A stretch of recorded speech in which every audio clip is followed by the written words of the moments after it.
Hello, students. I hope you are all fine and in good health. I will continue from where I left in my previous discussion related with the drama Mother's Day. Let me start. Mrs. Pearson enters right, carrying a bottle of stout and a half filled glass. Cyril and Doris try to stop. They are guffawing and giggling, but they are not quick enough. Mrs. Pearson regards them with contempt because when she came back again carrying a bottle of stout, or you can say a bottle of wine in her hand, she found Doris and Cyril. They are smiling and they are talking among each other. Now she noticed that even they failed to hide it from her, and she came and saw that the two children, they are enjoying themselves. They are not at all serious. Mrs. Pearson, you two are always talking about being grown up. Why don't you both try for once to be your age? Now, Mrs. Pearson, very frankly, she told, addressing both of them, that you two always talk about being grown up, but it seems that you two are still behaving like small children. Cyril, can't we laugh now? Mrs. Pearson, yes, if it's funny, go on, tell me, make me laugh. I could do with it. Okay, if it's funny to you, go on laughing, make me laugh also. Doris, you know, you never understand our jokes, mom. You never understand our jokes. If we say also, it won't be familiar to you. Mrs. Pearson, I was yawing at your jokes before you were born, Doris. Doris, I was yawing at your jokes before you were born.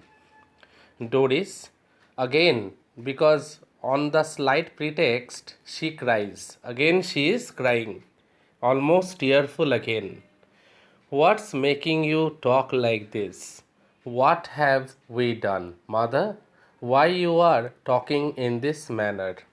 What have we done?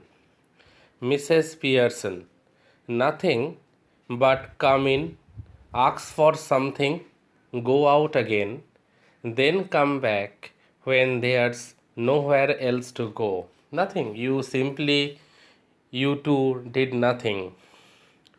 You all come inside the house, then ask for tea, snacks, then again you all go out, then again later you all come back when there is nowhere else to go. Nothing, simply nothing. This is the routine that you two follow. Now Cyril is getting very angry, aggressively.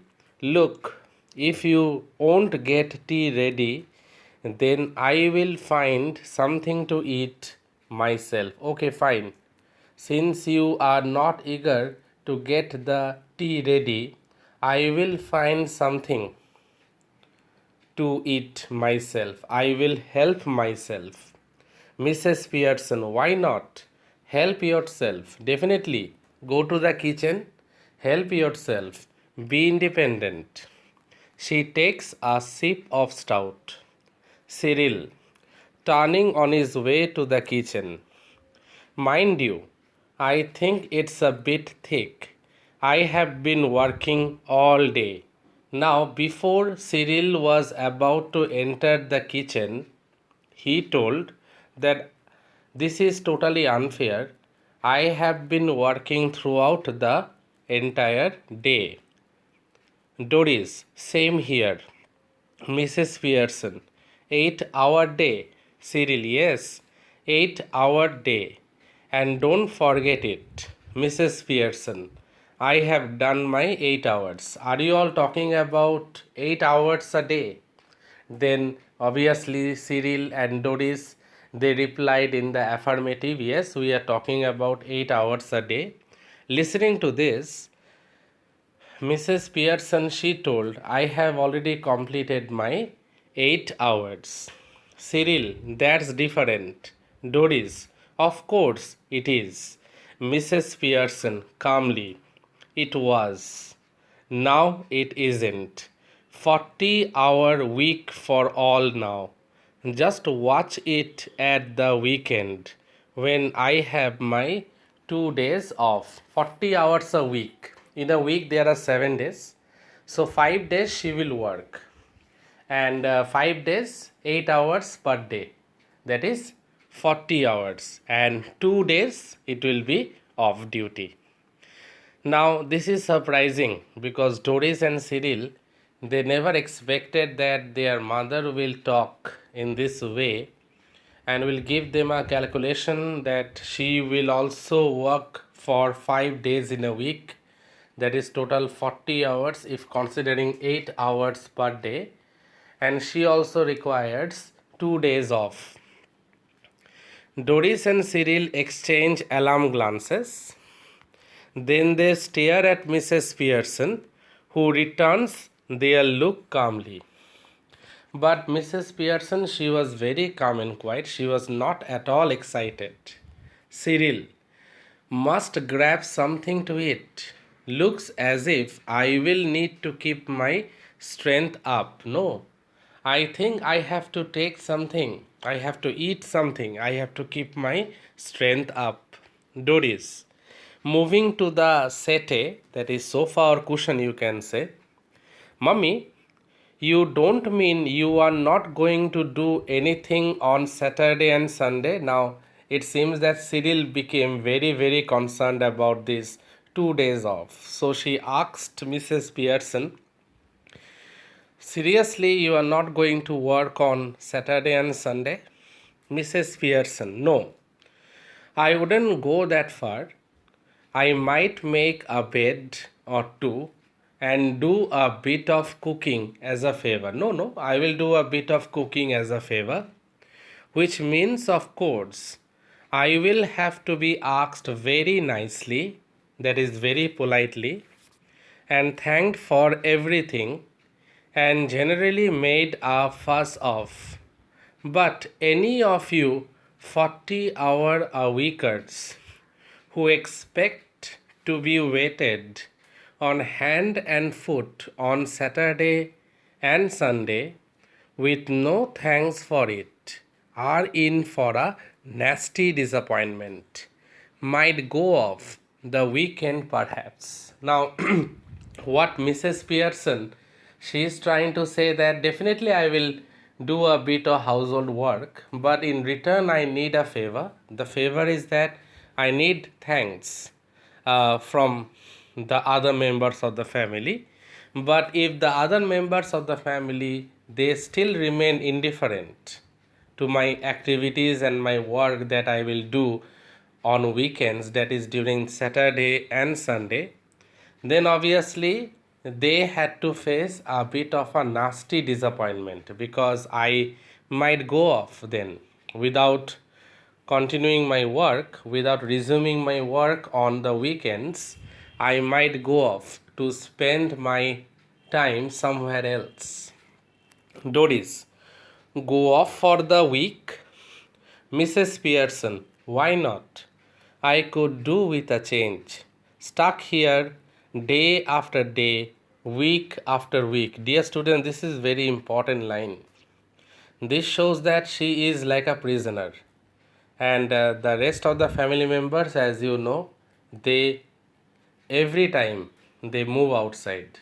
But she remains inside the house only. Actually, she means she is talking on behalf of Mrs. Pearson, but she is actually Mrs. Fitzgerald, as you know by this time. So I repeat this line. I could do with a change, stuck here day after day, week after week. If I don't need a change, who does? Definitely, I need a change.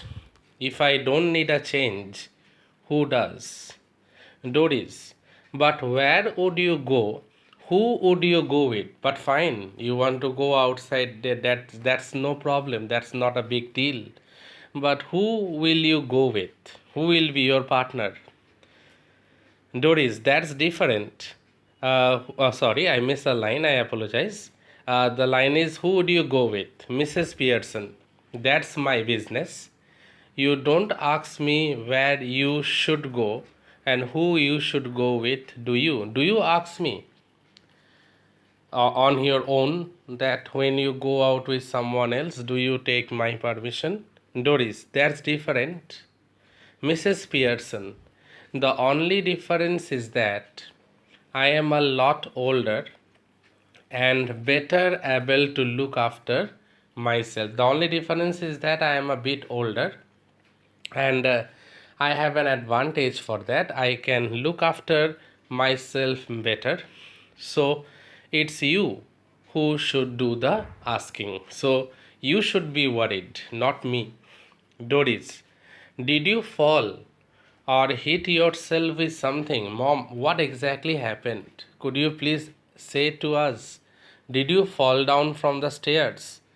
Or did you had a bit of a concussion? Did you hit your head with something that you were talking in such a silly manner? You were talking in such an indifferent manner. So I am repeating this line. Dear students, please check it. Do you fall or hit yourself with something? Mrs. Pearson very coldly, that is very casually, no, but I will hit you with something, girl, if you don't stop asking silly questions. But Doris, I will hit you if you don't stop asking all these silly questions. Doris stares at her open mouthed, ready to cry because Doris haven't heard this type of scolding from her mother. So open mouthed means she is very much shocked. And as you know, on the slight pretext, she cries. Again, she is about to cry. Mrs. Pearson, stop blubbering. You are not a baby. If you are old enough to go out with Charles Spence, you are old enough to behave properly. Now stop it. Now what Mrs. Pearson is trying to say that if you're old enough to go out on a date with your boyfriend Charles Spence, so you are old enough not to cry like a child or like a baby in this manner. So I am just moving towards the last line. You are old enough to behave properly. Now stop it. That means you are quite grown up now. Don't behave like a child, or rather to say, stop behaving like a child. Now, dear students, I stop here. In my next tutorial audio presentation, I will continue, and you will find that there is an entry of another character, a new character, that is George Pearson. So listen to this audio presentation, and if there is any doubt, kindly clarify. Thank you, students. Thank you all.